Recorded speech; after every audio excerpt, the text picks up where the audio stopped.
Sejumlah informasi kriminal dari berbagai daerah kami rangkum dalam Buser 6.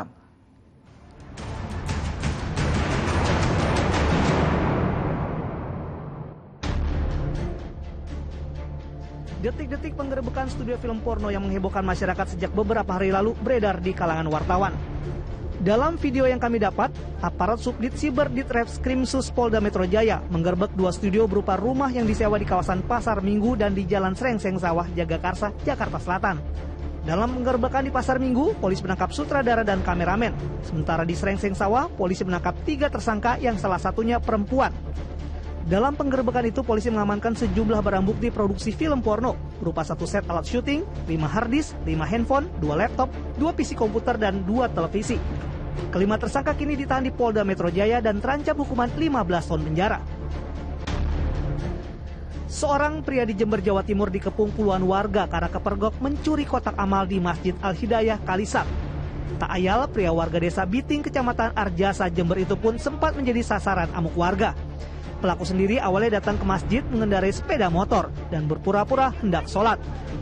Namun tak lama kemudian ia dipergoki saat merusak gembok kotak amal.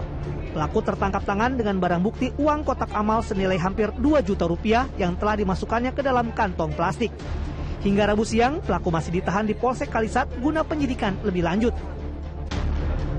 Puluhan warung remang-remang di jalur Pantura, Batang, Jawa Tengah, Rabu siang dibongkar paksa petugas. Selain menyalahi aturan penggunaan bahu jalan, warung-warung tersebut juga disinyalir untuk kegiatan praktik prostitusi. Para penghuni warung yang sudah mendiami lokasi tersebut belasan tahun terlihat pasrah, kendati sudah mengeluarkan biaya sewa kepada pemilik sebelumnya. Sementara bangunan yang ditinggal pemiliknya, barang-barangnya diangkut dan dikeluarkan oleh petugas. Rencananya, kegiatan akan dilakukan selama 3 hari ke depan dengan pengawalan ketat aparat gabungan. Sebuah aksi pencurian ponsel di Kota Blitar, Jawa Timur terekam CCTV. Dari rekaman CCTV di sebuah toko persewaan kamera di Jalan Kalibrantas, Kota Blitar, terlihat 2 wanita masuk ke dalam toko. Tak lama berselang, pelaku datang dan memarkir kendaraannya di samping sepeda motor korban. Beberapa saat kemudian, pelaku keluar dari dalam toko dan dengan santai mengambil ponsel dari dashboard sepeda motor korban. Menurut penjaga toko, awalnya pelaku datang dan berpura-pura ingin menjual kamera miliknya. Namun dengan alasan kameranya tertinggal di rumah, pelaku kemudian mengaku akan pulang dulu untuk mengambil kameranya. Warga desa Sidawuri, Kecamatan Gandrumangu, Kabupaten Cilacap, Jawa Tengah, dikejutkan dengan ditemukannya sesosok jasad perempuan di dalam sebuah spiteng di belakang rumah korban. Saat ditemukan, jasad wanita berusia 33 tahun itu dalam kondisi tanpa busana dengan sejumlah luka di tubuhnya. Diduga perempuan itu menjadi korban pembunuhan yang jasadnya dibuang ke dalam sepiteng. Warga awalnya mengira korban sedang ke rumah kerabatnya, namun karena sudah beberapa hari tak pulang, warga yang curiga mendatangi rumah korban dan mendobrak pintunya. Di dalam rumah, warga menemukan ceceran darah di spray kamarnya. Dan saat ditelusuri di belakang rumah, korban akhirnya ditemukan di dalam spiteng. Kasus ini tengah diselidiki Satreskrim Polresta Cilacap. Polda Bali menetapkan 13 tersangka terkait ricu penolakan resort di Bukit Enjung Awit, Desa Bukbuk, Karangasem. Sebelumnya, di Reskrimum Polda Bali telah menetapkan 9 tersangka.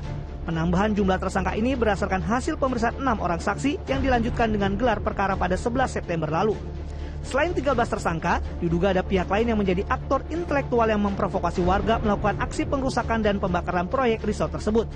Pasca peristiwa perusakan dan pembakaran yang terjadi pada 30 Agustus lalu, pelapor PT Starindo Bali Mandiri yang sekaligus kontraktor proyek resort tersebut mengalami kerugian material mencapai 900 juta rupiah lebih.